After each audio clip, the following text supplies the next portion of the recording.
Are you unsure about going to college after completing your high school, or you're about to complete your high school? Worry not, there are many students who are in the same dilemma as you are. Listen, in a classroom of 30 to 40 people, there are about 5 to 6 people only that get straight A's, and usually they are the ones that talk about being a doctor, a lawyer, or something else that requires a college degree. And for them, going to college is a straightforward answer. You cannot be a doctor, lawyer after watching some YouTube videos, can you? But what about the average student that fills the majority of the classroom? An average student finds academic boring, illogical, useless.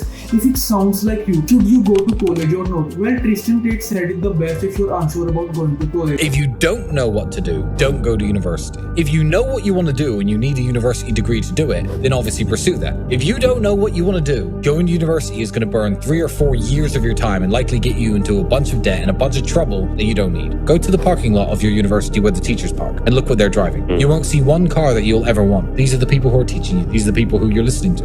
You will be able to choose a variety of courses, whereas a person who did not go to college will be left with 1 or 2 choices, and in many cases he won't be left with 0 choices.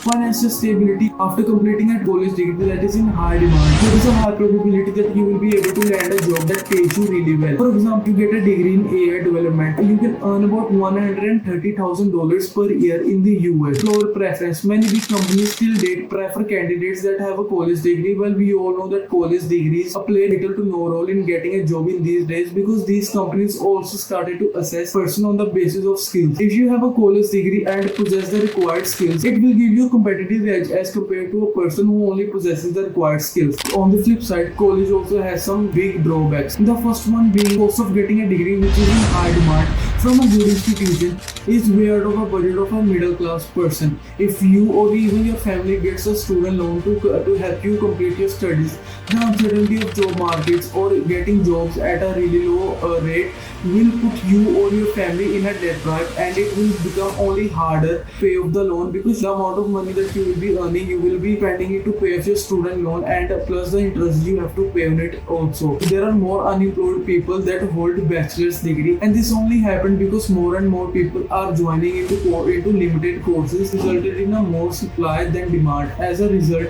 the employers started to select candidates that have the best performance. You need to reflect on your image and see if you are able to compete with the students or not. If the answer is not, then going to college is of no use, because you will be wasting your time and money, and because the job will be occupied by the top students. Even if you go to college after some pressure from family or for the sake of it, 41% of the people who have taken the same decision as you will live unhappy, stressed, depressed, and unsatisfied with their job. Well, now just don't get depressed on me if you think that you're an average student and you won't be successful in life. Remember that college is one of the roads that the majority of people take. There are still many unpaved roads that you can take that lead you to a far better place than college can do. Remember, if you decide that you don't want to go to college, or you need some time to think about it and do your own due diligence, remember that the first step is to try to convince your parents that you don't want to go to college, but tell them that you want to do this instead, and ask for them for a certain time frame. In this many years, I will achieve this amount of success. And if you need more guidance about how you can convince your parents, there will be a video at the end of this video, or I will publish it within this week. In the end, college has its own pros and cons, and you have to decide for yourself that whether you should go to college or not, because everyone's situation is different and everyone's definition for success is different. So I will see you in that video. Peace out.